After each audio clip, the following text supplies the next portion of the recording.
পূর্ব মেদিনীপুরে এমন একটা সমস্যা আছে যা হাজার হাজার মানুষের রাতের ঘুম কেড়ে নেয়, কিন্তু আজও তার কোনো স্থায়ী সমাধান হয়নি। আমি বলছি কেলেঘাই নদীর বন্যার কথা। পটাশপুর, চণ্ডীপুর, ভগবানপুর বিধানসভার হাজার হাজার মানুষ প্রতি বছর বন্যায় খুবই আতঙ্কে ভোগেন। একবার বন্যা হলে ফসল নষ্ট, বাড়ি ভেঙে যায়, স্কুল কলেজ বন্ধ অর্থাৎ পড়াশোনা নষ্ট, পানীয় জলের সংকট তৈরি হয়, বিদ্যুৎবিহীন হয়ে পড়ে পুরো এলাকা।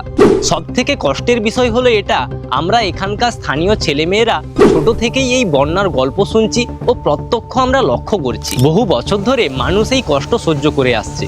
2026-এ দাঁড়িয়েও কি আমাদের এখনো এই কষ্ট সহ্য করে যেতে হবে? আমি পটাশপুর, ভগবানপুর, চণ্ডীপুর বিধানসভার সমস্ত মানুষের হয়ে হাত জড়ো করে অনুরোধ করছি, মাননীয় মুখ্যমন্ত্রী শুভেন্দু অধিকারী মহাশয়ের কাছে অনুগ্রহ করে এই সমস্যার একটা স্থায়ী সমাধান করুন। কারণ প্রত্যেক বছর এই বন্যা সন্ত্রাসে আমাদের থাকতে হচ্ছে।